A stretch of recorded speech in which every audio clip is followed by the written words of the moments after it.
Et bonjour à tous, ravi de vous retrouver pour aujourd'hui. On va faire une vidéo un peu spéciale. Je vous ferai la deuxième partie concernant la finance décentralisée une prochaine fois. Mais là, je me suis dit, étant donné ce qu'il s'est passé avec les chutes qu'on a eues, avec le cours des marchés qui est en train de chuter continuellement, on va arriver sur des points clés pour rentrer en DCA sur du long terme. Investir régulièrement pour du long terme. Je me suis dit que vous présenter un portefeuille en quelque sorte idéal, un schéma type de portefeuille, pourrait être intéressant pour vous. On va donc attaquer ça tout de suite et ça commence maintenant.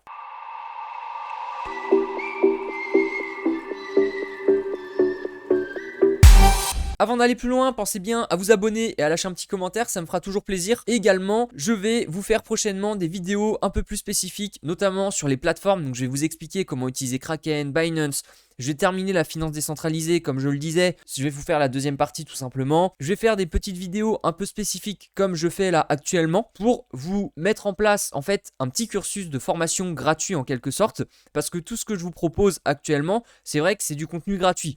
Vous pourrez le trouver dans des formations, les payer à des prix exorbitants et moi je vous le propose gratuitement. Donc abonnez-vous, ça ne coûte rien et faites-vous plaisir à regarder ces vidéos. Enfin bref, on va commencer avec ce portefeuille de bon père de famille. Évidemment, je ne vais pas vous exposer un portefeuille à risque. Si vous voulez tenter le risque, allez-y, tentez le top 8000 des cryptos, vous balancez à peu près tout ce que vous avez, puis là vous n'êtes pas trop mal je pense, ça suffira. En tout cas, on commence avec le Bitcoin qui est quand même la valeur sûre, on va dire, sur ce marché. Il faut allouer un certain montant en général sur le Bitcoin. Il est préférable d'allouer entre, on va dire, 20 voire 50% maximum sur le Bitcoin si vous êtes un bon père de famille et que vous n'êtes pas Bitcoin maximaliste. Évidemment, Bitcoin maximaliste, ça veut dire que vous achetez que du Bitcoin. Si vous êtes ouvert à acheter autre chose, il est quand même préférable de se divertir également en fonction des différents secteurs d'activité et c'est ce qu'on va voir tout de suite.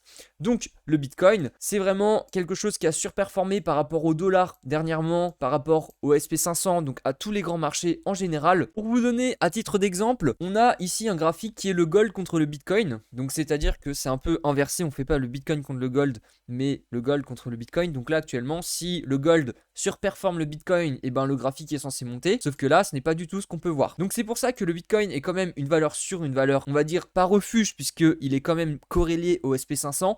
Mais jusqu'à maintenant, il a quand même toujours surperformé tout ce qui sont les marchés principaux en général, et notamment le gold qui est considéré comme une valeur refuge. Et là, si vous regardez quand même, c'est quand même énorme parce que au fil des années, à chaque fois, le gold continue de chuter par rapport au Bitcoin. Donc, il faut quand même allouer un certain montant à ce portefeuille. Ensuite, on va passer à l'Ethereum. Une seconde crypto qui est quand même assez importante à mettre dans un portefeuille pour lequel il faut allouer entre, on va dire, 10 et 20% de votre portefeuille, sauf si vous voulez mettre plus, évidemment. Là, comme je le disais, je vous constitue vraiment un portefeuille sûr avec divers secteurs d'activité pour vous diversifier. L'Ethereum, 10 à 20%. Ça peut être une bonne chose. Ensuite, on va passer à tout ce qui va être par exemple les blockchains en stacking. Donc pour ça, il y a notamment l'Ethereum qui en fait partie. On peut retourner sur la partie principale où on voit toutes les crypto-monnaies. Parmi les blockchains en stacking, on a le Cardano, on a également le Solana, le Terra Luna, l'Avax peut être stacké sur Binance par exemple, on a Polkadot, on en a beaucoup. On a également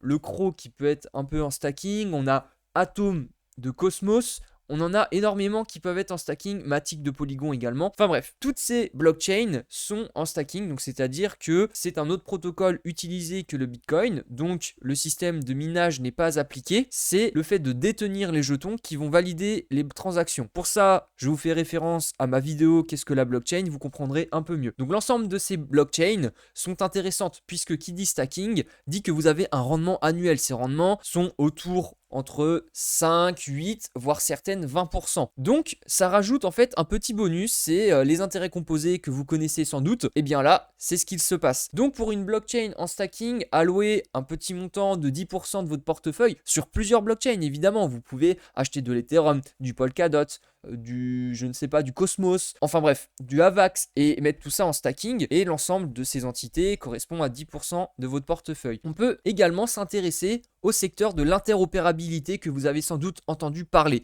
L'interopérabilité, c'est quoi? C'est tout simplement la liaison entre les différentes blockchains. Donc Polkadot est en quelque sorte un précurseur là-dedans avec Atom Cosmos. Atom Cosmos, c'est pareil, c'est en quelque sorte le futur sur la liaison des blockchains. Donc ne dites pas que je ne vous aurais pas prévenu, puisque ce sont en quelque sorte les deux blockchains qui sont vouées à être développées au maximum pour justement faire le passage entre les différentes blockchains. C'est peut-être un peu compliqué pour vous, mais honnêtement, si vous vous renseignez, vous comprendrez très vite pourquoi ces cryptos sont très intéressantes, parce que justement le secteur d'activité derrière de l'interopérabilité sera essentiel à l'avenir. Ensuite, on enchaîne sur le secteur suivant qui est la finance décentralisée. Donc pour ça, tout bête, on va sur CoinMarketCap, on va chercher et là on a tous les tokens qui sont liés à la finance décentralisée. Vous pouvez également regarder les vidéos que je vais faire sur la finance décentralisée, sur PancakeSwap, sur Uniswap, etc. pour mieux comprendre comment ça se passe. Donc les jetons de la DeFi, c'est ce qui va être également un peu le futur, puisque on ne sera plus lié à des plateformes qui peuvent nous bloquer, on détiendra nous-mêmes nos crypto-monnaies. Et donc tous ces éléments sont super importants dans la finance décentralisée, d'où le terme de décentralisé, parce que ça va continuer d'exploser avec l'ensemble des blockchains et notamment l'interopérabilité. C'est ce qui va amener encore plus la finance décentralisée. Pour ça, on peut allouer un montant de 10% sur différentes cryptos. Encore une fois, tout simplement, vous pouvez regarder sur CoinMarketCap les différentes crypto-monnaies. Ensuite, ça vous donne un ordre d'idée. Par exemple, on peut acheter du PancakeSwap. On peut mettre du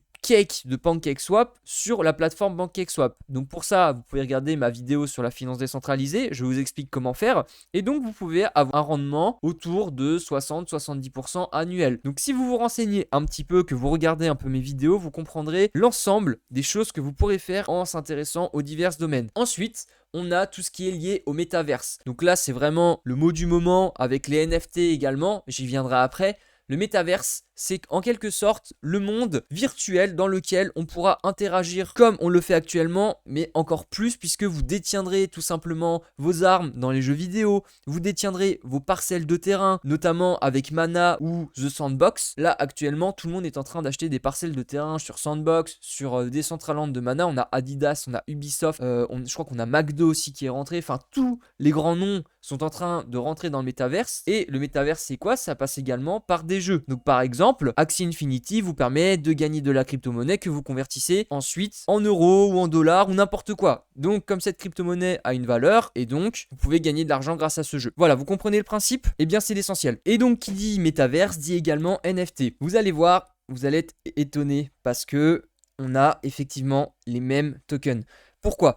Parce que comme le métaverse est lié au NFT, je vous le disais, vous pouvez détenir en fait vos propres armes, vos propres jetons et vos propres équipements dans les jeux. Et donc ces équipements en fait sont des NFT. Donc le métaverse est en quelque sorte très lié au NFT.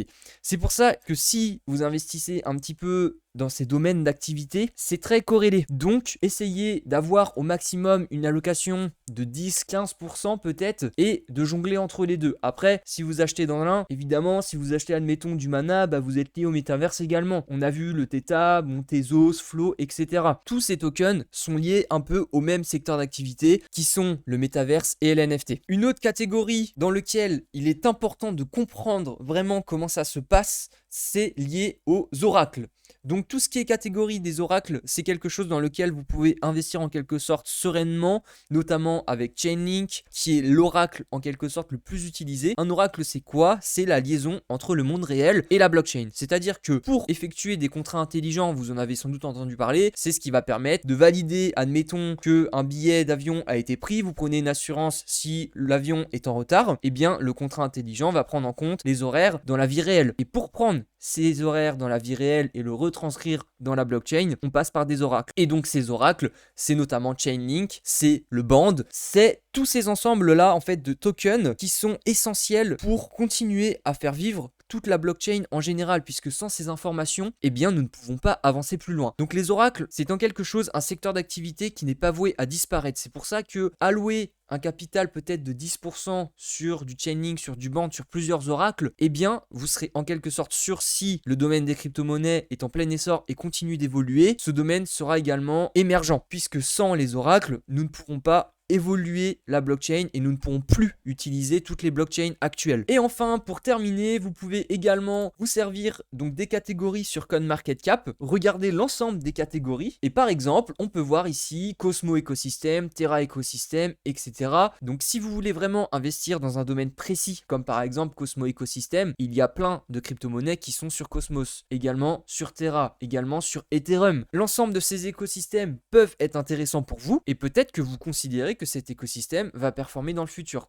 Vous avez également le Polkadot Ecosystem avec son Kusama qui est sa blockchain test par exemple. Allouer un petit montant également sur un écosystème que vous appréciez, eh bien ça peut être intéressant. Donc bien sûr dans notre cas on est de l'ordre de 5-10%. Après ça dépend. Comme je vous l'ai dit, l'ensemble de ces secteurs se rejoignent puisque vous avez compris, Cosmo Ecosystem, bah oui, mais Cosmo c'est quoi? C'est une blockchain. C'est une blockchain en même temps qui fait du stacking, qui est liée à l'interopérabilité. Donc là, on a 3 secteurs d'activité différents. Et en plus de ça, vous voulez rentrer dans un écosystème complet de Cosmos et allouer d'autres tokens. Donc vous comprenez qu'il y a des liaisons avec l'ensemble des catégories que je vous viens de vous dire. Et après, enfin, pour terminer, il y a également les portefeuilles de certains groupes intéressants. Et notamment, on va descendre un peu, Binance Lab Portfolio, donc vous pourrez regarder. Il y a également le portefeuille de Coinbase, si je ne m'abuse, voilà, Coinbase Venture Portfolio. Si vous regardez, on va rentrer dedans par exemple, si vous regardez les portfolios de ces hedge funds qu'on appelle, c'est tout simplement des fonds qui sont très gros, qui possèdent beaucoup d'argent et donc quand ils investissent sur certaines crypto-monnaies, vous pouvez être sûr en quelque sorte que ces cryptos, notamment Coinbase par exemple, Coinbase est très procédurier et donc il fait super attention dans ses investissements. Si vous avez peur, vous pouvez également regarder ces différents portfolios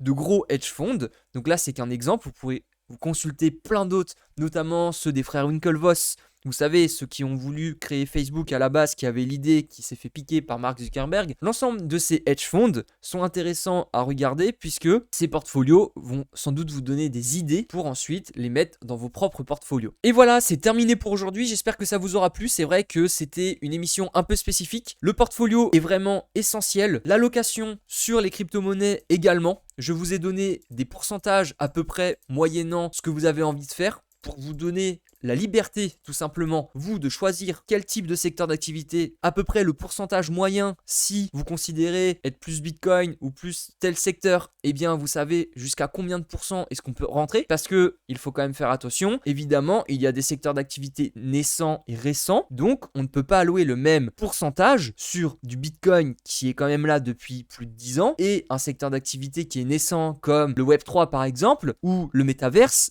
Et la défi, avec ces NFT, on ne peut pas allouer la même somme. En tout cas, si vous voulez avoir un portfolio de père de famille. Après, c'est que du risk management et ça ne dépend que de vous. Je vous remercie d'avoir regardé jusqu'à la fin. J'espère que ça vous aura plu et je vous dis ciao ciao!